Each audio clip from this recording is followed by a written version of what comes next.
નમસ્કાર વિદ્યાર્થી મિત્રો, હવે આપણે દેડકાની અંતસ્થ રચના એટલે કે એનાટોમી એના વિશે ચર્ચા કરવાની છે.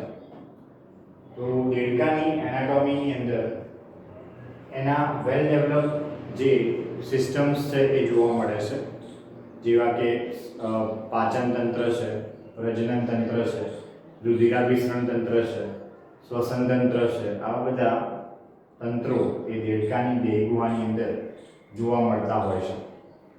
ઓકે, આપણે એ દરેક તંત્રોની થોડી ચર્ચા કરવાની છે. ડિટેલમાં માહિતી નથી આપણા પાસે, કારણ કે ડિટેલમાં માહિતી જૂના સિલેબસમાં આપેલી હતી એ આખું બધું નીકાળી અને એકદમ કોમ્પેક્ટ કરી દીધું. 3 પેજની અંદર દેડકો અહીંયા પૂરો થઈ જાય છે, જ્યારે જૂના સિલેબસની અંદર દેડકાનું એક ચેપ્ટર હતું આખું, જેમાં લગભગ 12 થી 13 પેજ હતા. અને એના કરતાં પણ પહેલાંના સિલેબસની અંદર દેડકાની એક આખી ચોપડી આવતી અલગથી, જેમાં 11 ચેપ્ટર હતા દેડકાના. બહુ પહેલાંના સિલેબસની વાત છે. એટલે ધીમે ધીમે વચ્ચે પાછો દેડકો અભ્યાસમાંથી કાઢી નાખ્યો. એટલે ધીમે ધીમે આ બધું જે થતું જાય છે, ચેન્જીસ થતા જાય છે, એમાં છેલ્લે અમારા પાસે બહુ શોર્ટ માહિતી સાથે દેડકો છે. અને દેડકો ખાસ નીટની એક્ઝામની અંદર પૂછાતો નથી, આ ખાસ ધ્યાન રાખીશું. નીટની એક્ઝામમાં દેડકામાંથી પ્રશ્ન પૂછાતો નથી. વંદો અને અળસિયું એમાંથી પ્રશ્નો પૂછાય છે, ખાસ પણ વંદામાંથી પ્રશ્ન પૂછાય છે, બરાબર, નીટની એક્ઝામની અંદર. પરંતુ દેડકામાંથી પ્રશ્ન નીટની એક્ઝામમાં પૂછાતા નથી. ઓકે, હવે એના તંત્રો વિશેની ચર્ચા કરીએ. એમાં પહેલું પાચન તંત્ર છે. ચલો, પાચન તંત્ર એ સંપૂર્ણ પાચન તંત્ર થશે, કારણ કે 2 છેડે ખુલતું પાચન તંત્ર છે. મુખદ્વાર છે, મળદ્વાર છે, એના પાસે અલગ અલગ એટલા માટે.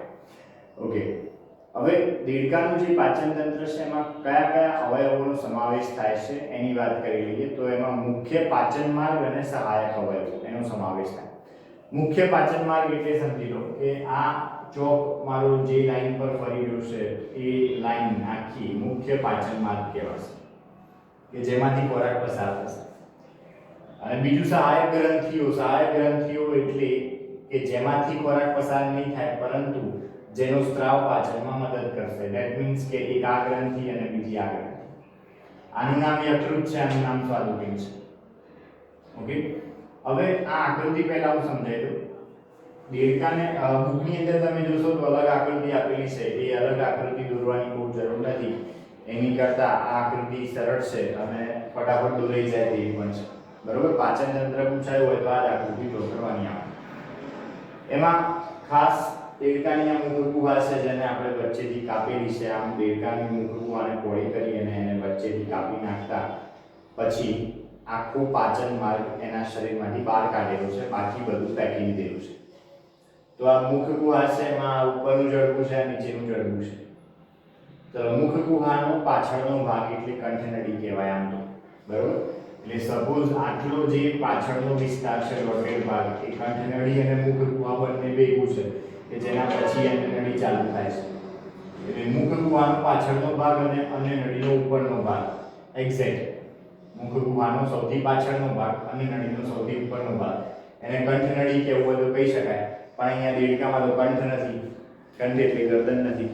એટલે કંઠનળીનો અભાવ હોય પણ એ જગ્યા એટલે આટલી જગ્યા કે ભાઈ અન્નનળીનો ઉપરનો ભાગ અને મુખ ગુહાનો પાછળનો ભાગ, એને એક શબ્દ તરીકે ઓળખી શકાય. એને કહી શકાય મુખ કંઠ નાળીય ગુહા.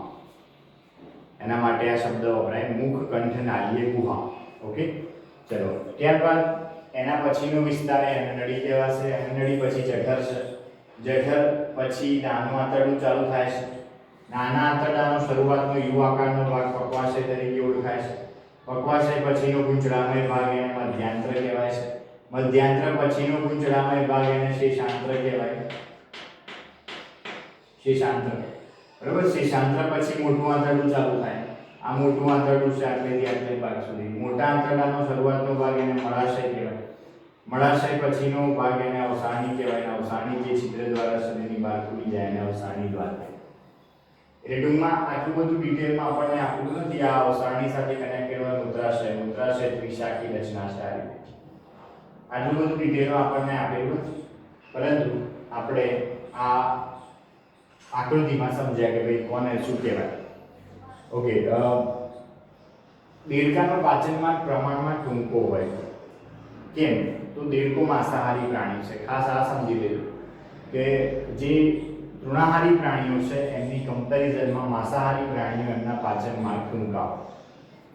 બરાબર, માંસાહારી પ્રાણીઓમાં પાચન માર્ગ ટૂંકા હોય, તૃણાહારી પ્રાણીઓમાં પાચન માર્ગ થોડા લાંબા હોય. એટલે કે આંતરડાની લંબાઈ વધારે હોય, પેલામાં આંતરડાની લંબાઈ ઓછી હોય. ઓકે, હવે આપણે બુકના શબ્દો વિશે થોડી ઘણી ચર્ચા કરી લઈએ, થોડું સમજી લઈએ. એમાં પહેલું છે દેડકાનું પાચન તંત્ર પાચન માર્ગ અને પાચક ગ્રંથિઓનું બનેલું હોય છે. બરાબર, મેં તમને ક્લિયરલી બતાવ્યું કે આ પ્રમાણે ચોક જ્યાં જ્યાં મેં ફેરવ્યું આ રીતે એ પાચન માર્ગ કહેવાશે. અને બીજું પાચક ગ્રંથિઓનું બનેલું છે. પાચક ગ્રંથિમાં બે ગ્રંથિ આવી જશે, યકૃત અને સ્વાદુપિંડ. કારણ કે આમાંથી ખોરાક પસાર થતો નથી, પરંતુ એનો સ્ત્રાવ પાચનમાં મદદ કરે છે. યકૃતમાંથી નીકળે પિત્તરસ જે ચરબીનું પાચન કરે, અને સ્વાદુપિંડમાંથી નીકળે સ્વાદુરસ જે કાર્બોદિત, ચરબી, પ્રોટીન બધાનું પાચન કરે. ઓકે, એટલે ટૂંકમાં આ બંને પાચક ગ્રંથિઓ કહેવાય. આપણામાં આના કરતાં એક વધારાની ગ્રંથિ ઉમેરાઈ છે વિદ્યાર્થી મિત્રો, જે દેડકામાં નથી, લાળ ગ્રંથિ. બરાબર, આપણામાં લાળ ગ્રંથિ આવે, યકૃત આવે, સ્વાદુપિંડ આવે. આવી ત્રણ સહાયક ગ્રંથિઓ આવે અથવા ત્રણ પાચક ગ્રંથિઓ આવે. જ્યારે દેડકામાં આવી લાળ ગ્રંથિ નથી, બાકી બંને એની અંદર હાજર છે. અને જે કામ દેડકામાં યકૃત કરે છે એ કામ આપણામાં યકૃત કરે છે. જે કામ દેડકામાં સ્વાદુપિંડ કરે છે પાચનનું, એ કામ આપણામાં સ્વાદુપિંડ કરે છે પાચન. એટલા માટે આપણે શરૂઆતમાં વાત કરી કે ભાઈ દેડકો કમ્પ્લીટ આવડે તો માણસના તંત્રો પણ કમ્પ્લીટ આવડે. બરાબર, ચલો પછી અન્ન માર્ગ ટૂંકો છે કારણ કે દેડકો માંસાહારી છે, તેથી આંતરડાની લંબાઈ ઓછી છે, કમ્પેરેટિવલી ઓછી છે. બીજું, તેનું મુખ એ મુખ ગુહામાં ખુલે છે. આપણે ગઈ આકૃતિની અંદર મોર્ફોલોજી વાળી આકૃતિની અંદર મુખ ફાટ બતાવી. મુખ ફાટ એટલે ઉપલું જડબું નીચલું જડબું જ્યાં ભેગું થતું હોય એ રચના એને મુખ ફાટ. એ મુખ ફાટ ખોલીએ એટલે જે દેખાય એને મુખ ગુહા કહેવાય. બરાબર, આ મુખ ગુહા એ પણ બહુ પહોળી થઈને ખુલી શકે, આટલી બધી પહોળી થઈ શકે, ખુલી શકે. બરાબર, ઉપલું જડબું નીચલું જડબું બેની અંદર સ્પષ્ટ રચનાઓ દેખી શકાય. એમાં નીચેના જડબામાં એની દ્વિશાખી જીભ ચોટેલી હોય. દ્વિશાખી જીભ એટલે આ રીતની જીભ. સપોઝ આ રીતે હું ડ્રો કરું છું, બરાબર, તો આ દ્વિશાખી જીભ છે કે જે આગળથી આવી બે શાખાઓમાં વિભાજિત છે. અને આ જીભ જે છે એ પાછળની બાજુએથી મુક્ત હોય, આગળની બાજુએથી ચોટેલી, એટલે આમ ગોઠવાયેલી હોય. આ રીતે આમ ગોઠવાયેલી હોય. એટલે આ આગળની બાજુ જ્યાં આવેલી હોય ત્યાંથી ચોટેલી હોય, ચોટેલી. અને આ પાછળનો જે દ્વિશાખી છેડો હોય એ મુક્ત હોય. એના કરતાં આપણી જીભ જુઓ, અમે અહીંયા બતાવ્યું છે, જુઓ આ આગળનો ભાગ કહેવાય, પાછળનો ભાગ કહેવાય, પરંતુ આ લટકેલો છે એટલે મેં ઉપર બતાવ્યું છે. એકચ્યુઅલી આમ આવે. બરોબર છે, તો ટૂંકમાં પાછળની બાજુથી મુક્ત અને આગળની બાજુથી ચોટેલી હોય. આપણી જીભમાં એના કરતાં ઊંધું છે. આપણી જીભ આગળથી કેવી છે? મુક્ત છે, અને પાછળથી ચોટેલી છે. દેડકામાં આ રીતે ઊંધું હોય, પાછળથી મુક્ત હોય, આગળથી ચોટેલી હોય. દ્વિશાખી હોય એટલે આગળથી બે ફાંટા પડતા હોય આ રીતના. ઓકે, અને જ્યારે આ જીભનો ઉપયોગ કરી દેડકો શિકાર કરે ત્યારે કેવું થાય? માની લો કે આ રીતે એની જીભ છે, આગળનો ભાગ જે ચોટેલો, આ પાછળનો ભાગ જે મુક્ત છે, બરોબર ને, એમાં દ્વિશાખી રચના. ઓકે, તો આમ બહાર આવે છે, આ રીતે બહાર આવે, બરોબર. પછી આમ જતી રહે કારણ કે અહીંયાથી ચોટેલી છે. આમ બહાર આવી, ચીકણી હોય એટલે અહીંયા માની લો કે કોઈ કીટક છે એના સાથે ચોટી ગઈ, અંદર લઈ લીધું મોઢામાં, અને પછી પ્રોસેસ આગળ. તો ટૂંકમાં એ મુખ ગુહા એની વાત કરી જેની અંદર આ જીવ આવેલી છે. બીજી ઘણી બધી રચનાઓ હોય મુખ ગુહાની અંદર, નામ બોલી જવું છું. અનુદંત પંક્તિ હોય, પછી નેત્ર ગોલક ઉન્નત હોય, કર્ણકંઠનળીનું ચિત્ર હોય, કર્ણ નલિકા એટલે કે કર્ણકંઠનળી અને નીચેના ભાગે સ્વરપેટીનું ચિત્ર હોય. જો નર દેડકો હોય તો સ્વરપેટીનું ચિત્ર હોય. પછી હલાસથી દાંત આવેલા હોય, અંતઃનાસિકા ચિત્રો આવેલા હોય, ઉન્નત ભાગો જોવા મળે, બરોબર. આ બધી ઘણી બધી રચનાઓ છે જે મુખગુહાની અંદર આવેલી હોય, પરંતુ એ બધું હવે તમારા અભ્યાસમાંથી દૂર કરવામાં આવ્યું છે. ઓકે, ત્યારબાદ શબ્દો ક્લિયર કરીએ તો કંઠનળીને અનુસરીને અન્નનળી આવેલી છે. આમ તો કંઠનળી નથી, મેં સ્પષ્ટતા કરી. દેડકામાં ગરદન નથી, અને ગરદન નથી એટલે કંઠનળી ના હોય. પણ મુખગુહાની પાછળનો ભાગ અને અન્નનળીની આગળનો ભાગ એ બંને સંયુક્ત રીતે મુખ કંઠનાલીય ગુહા કહેવાય. મુખ કંઠનાલીય ગુહા, જેમાં બે શબ્દો આપણે ભેગા કરી દીધા, મુખ અને કંઠનળી, મુખ ગુહા અને કંઠનળી. એટલે અહીંયા શબ્દ લખ્યો છે મુખ કંઠનાલીય ગુહા જોવા મળે, જે પાછળનો થોડોક આટલો રિજિયન છે, બરાબર. મુખ કંઠનાલીય ગુહા. એના પછી એને ફોલો કરતું આવેલું હોય અન્નનળી, એટલે આપણે લખ્યો અહીંયા અન્નનળી. તો અન્નનળી એ ટૂંકી નળી છે જે જઠરમાં ખુલે છે, બરાબર. સપોઝ આટલી નળી છે, અહીંયાથી અહીંયા સુધીની નળી છે, અહીંયાથી જઠર ચાલુ થઈ જાય છે. જઠર આગળ વધીને આંતરડા, મળાશય અને અંતમાં અવસાની દ્વાર તરીકે બહાર ખુલી જાય છે, બરાબર. આ જઠર આગળ વધ્યું, આંતરડું ચાલુ થયું, આંતરડું આગળ વધ્યું, આ મળાશય, મળાશય, અવસાની, અવસાની, અવસાની દ્વાર દ્વારા બહાર ખુલી જાય છે.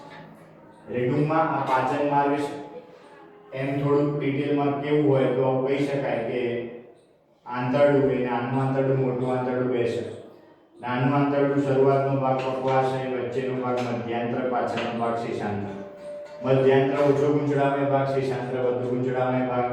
મોટું આંતરડું મળાશય અને અવસાની બેમાં વિભાજિત. મળાશય એટલે મોટા આંતરડાનો શરૂઆતનો ભાગ, અવસાની એટલે મોટા આંતરડાનો અંતિમ ભાગ. અવસાની એટલે એવો વિસ્તાર કે જ્યાં મળમૂત્ર અને જનનકોષો ભેગા થશે. અને અવસાની જે છિદ્ર દ્વારા શરીરની બહાર ખુલે અને અવસાની દ્વાર કહેવાય, જે દેડકામાં જળમાં પૃષ્ઠ મધ્ય રેખા જ્યાં પૂરી થાય એક્ઝેક્ટ એની પાછળ આવેલું હોય.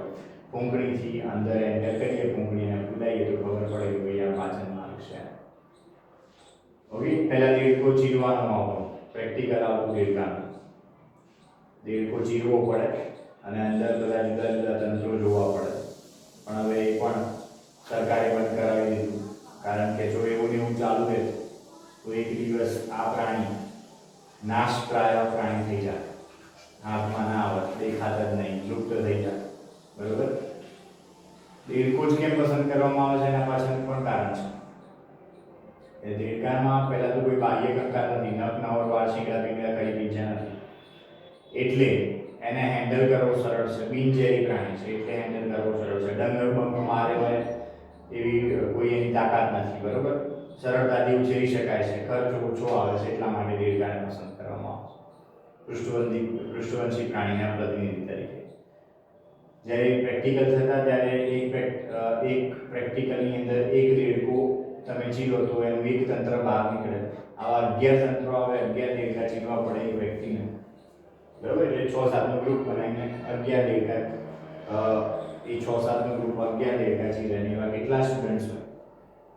એટલે ટૂંકમાં દેડકા બધા બહુ બધા ચીરાતા, એટલે ગવર્મેન્ટે એના ઉપર પ્રતિબંધ મૂકી દીધો. વચ્ચે જ્યારે અમે ભણતા ત્યારે તો દેડકાને અભ્યાસમાંથી રિમૂવ કરવામાં આવ્યો હતો, બરોબર. પણ પછી પાછું અમે 12મા ધોરણમાં હતા ત્યારે અભ્યાસમાંથી રિમૂવ કરી દીધો હતો, પછી પાછું લાવી દીધું. એટલે ટૂંકમાં કહેવાનો મતલબ એ છે કે ઘણી બધી માહિતીઓ છે આની અંદર, દેડકાની અંદર, પણ આપણે આપણી બુક પ્રમાણે સ્ટ્રિક્ટલી ફોલો કરીએ જ્યાં સુધી આપણી બુકમાં આપેલું છે તે સમજવા પ્રયત્ન કરીએ. ઓકે, યકૃત. ત્યારબાદ યકૃત વિશે આપેલું છે. તો યકૃત એ પિત્તરસનો સ્ત્રાવ કરે છે, જે પિત્તાશયમાં સંગ્રહાય છે. અહીંયા બતાવ્યું મેં, આ યકૃત છે, બરાબર. આ પિત્તાશય છે. જો યકૃત એકચ્યુઅલી બે ખંડોમાં વિભાજિત હોય. અહીંયા મેં એની આકૃતિ બનાવી છે સમજવા માટે. યકૃતનો આ તરફનો ખંડ એને જમણો ખંડ કહીએ, આ તરફનો ખંડ એને ડાબો ખંડ કહીએ. તો જમણા ખંડમાંથી પિત્તરસ લઈને આવતી નળી એને જમણી યકૃત નલિકા કહેવાય. ડાબા ખંડમાંથી પિત્તરસ લઈને આવતી નળી એને ડાબી યકૃત નલિકા કહેવાય. આ બે આગળ જતા જોડાય એટલે જે બને એને કહેવાય યકૃત નલિકા. આ યકૃત નલિકા આગળ પિત્તાશયની પિત્ત નલિકા સાથે જોડાય. આ પિત્તાશય છે, એની આ પિત્ત નલિકા છે. પિત્ત નલિકા અને યકૃત નલિકા જોડાયા, બરોબર. એટલે જે નળી બની એને કહેવાય સામાન્ય પિત્ત નળી. સામાન્ય પિત્ત નળી. આ સામાન્ય પિત્ત નળી સ્વાદુપિંડમાંથી પસાર થાય ત્યારે સ્વાદુરસ વાહિનીઓ એની અંદર સ્વાદુરસ છોડી દે, અને એ સામાન્ય પિત્ત નળી આગળ જતા અહીંયા સ્વાદુપિંડની અંદર પક્વાશયની અંદર ખુલી જાય, બરોબર. એટલે આ સામાન્ય પિત્ત નલિકા છે, સામાન્ય પિત્ત નલિકા. ફરીથી બોલી જોશું. યકૃત બે ભાગમાં ડિવાઇડેડ છે, બે ખંડમાં, જમણો ખંડ અને ડાબો ખંડ. યકૃતના જમણા ખંડમાંથી પિત્તરસ લઈને આવતી નળી એટલે જમણી યકૃત નલિકા. યકૃતના ડાબા ખંડમાંથી પિત્તરસ લઈને આવતી નળી એટલે ડાબી યકૃત નલિકા.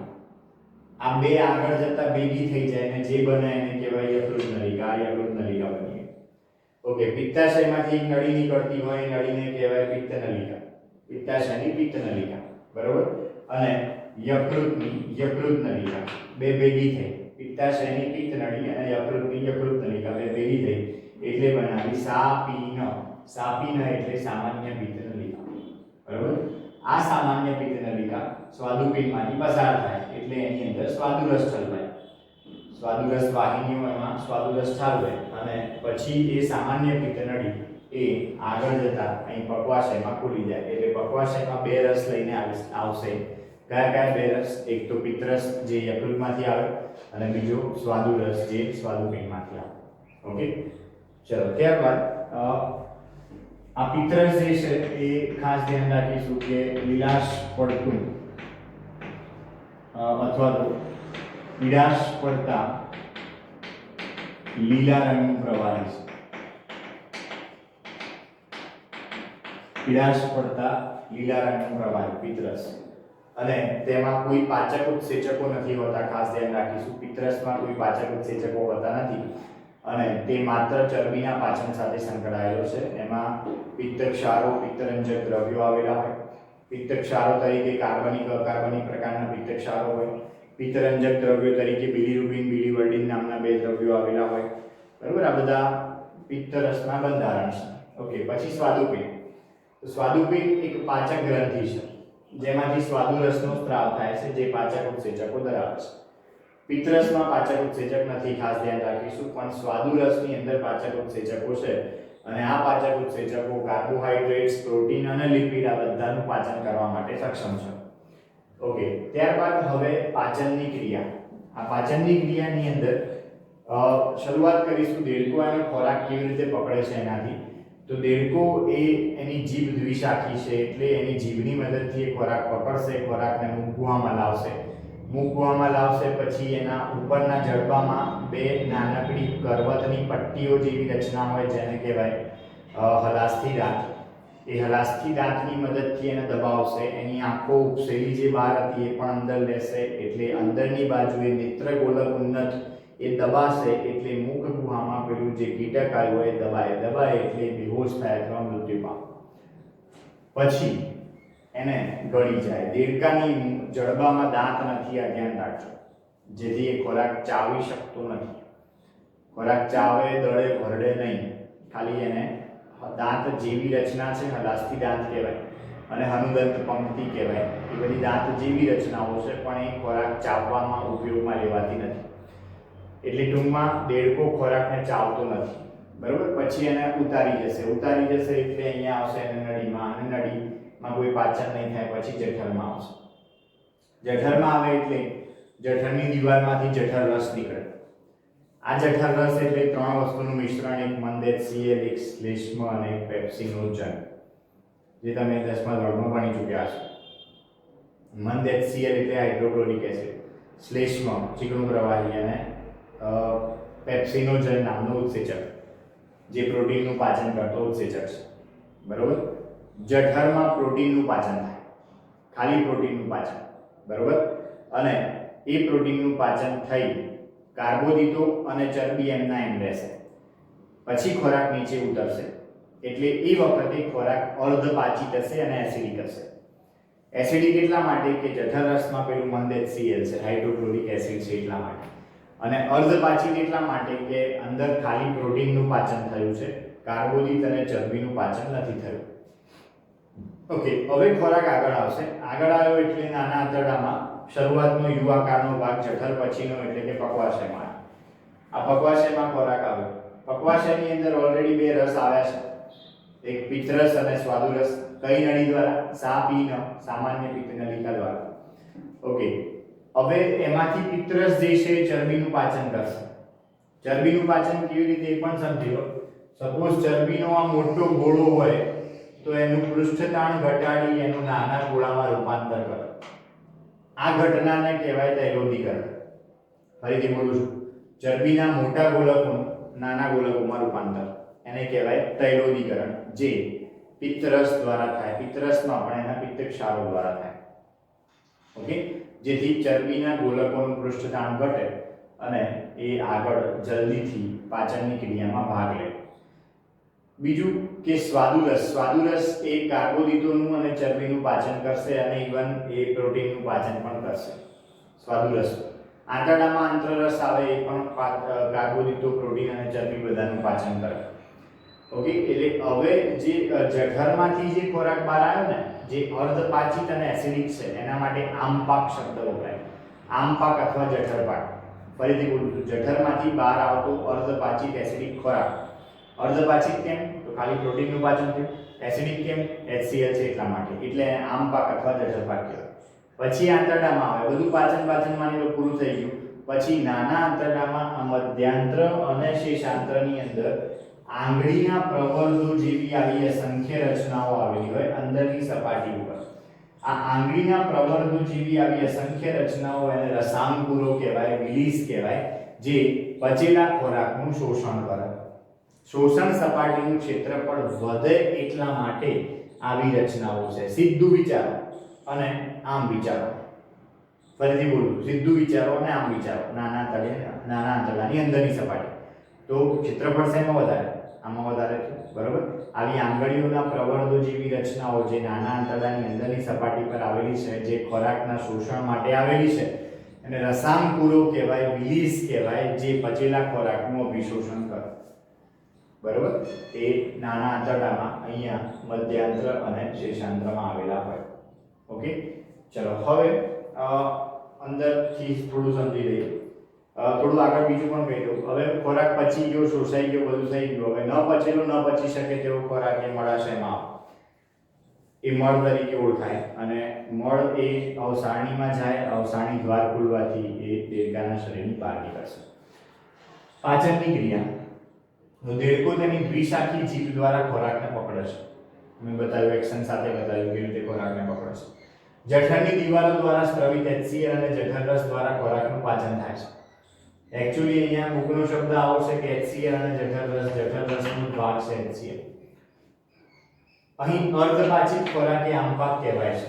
અર્ધપાચિત શબ્દ વાપર્યો કારણ કે ખાલી પ્રોટીનનું પાચન થયું અને એ એસિડિક છે એટલા માટે એને અર્ધપાચિત એસિડિક પ્રવાહી કહેવાય, આમપાક. તે જઠરમાંથી પસાર થઈને આંતરડાના પ્રથમ ભાગ પક્વાશયમાં પહોંચે છે. પક્વાશયમાં પિત્તાશયમાંથી પિત્તરસ અને સ્વાદુપિંડનો સ્વાદુરસ સામાન્ય પિત્તનળી દ્વારા પ્રાપ્ત થયેલો હોય છે. એટલા માટે મેં આકૃતિ ડ્રો કરી કે જેથી તમને ખબર પડે કે સામાન્ય પિત્તનળી કોને કહેવાય, કઈ કઈ નળીઓ ભેગી થવાથી બને. બીજું, પિત્તરસ એ ચરબીનું તૈલોદીકરણ કરે છે. આ મેં કીધું પ્રમાણે ચરબીનું તૈલોદીકરણ એટલે ચરબીનું મોટા ગોળકોનું ચરબીના નાના ગોળકોમાં રૂપાંતર. અને ખાસ ધ્યાન રાખીશું વિદ્યાર્થી મિત્રો કે આ પિત્તરસની અંદર કોઈ પાચક ઉત્સેચક હોતા નથી. પાચક ઉત્સેચક નથી. ફરીથી ઓકે, ચલો. ત્યારબાદ સ્વાદુરસ એક કાર્બોદિત અને પ્રોટીનનું પાચન કરે છે. સ્વાદુરસ દ્વારા કાર્બોદિત અને પ્રોટીનનું પાચન થશે. પાચનની અંતિમ ક્રિયા આંતરડામાં થશે અને પાચિત ખોરાક આંતરડાની અંદરની દિવાલમાં આવેલા ઘણા આંગળીઓની ગળીઓ જેવા રસાંકુરો દ્વારા શોષાય. ક્લિયર કર્યું આપણે. રસાંકુરો અથવા વિલીસ જે પચેલા ખોરાકના અભિશોષણ માટેની રચનાઓ છે. સપાટીનું ક્ષેત્રફળ વધારવા માટે આ રચનાઓ આવેલી હોય છે. અપાચિત ઘન ખોરાક મળાશયમાં પહોંચે છે અને અવસારણીમાંથી બહાર થઈ જાય છે. એટલે અપાચિત ઘન ખોરાક અહીંયા પહોંચશે અને હવે એ અવસારણી દ્વારમાંથી બહાર નીકળશે, જે મળ કહેવાશે દેડકાનું, જેની અંદર લાખો બેક્ટેરિયા આવેલા હોય છે, પિત્તરંજક દ્રવ્યો આવેલા હોય છે, બરાબર. અને એ અપાચિત ખોરાકના ઘટકો ધરાવે છે. તો આ રીતે દેડકાનું પાચન તંત્ર આપણે સંપૂર્ણ કર્યું. આવતા લેક્ચરમાં નવા તંત્ર સાથે મળીશું.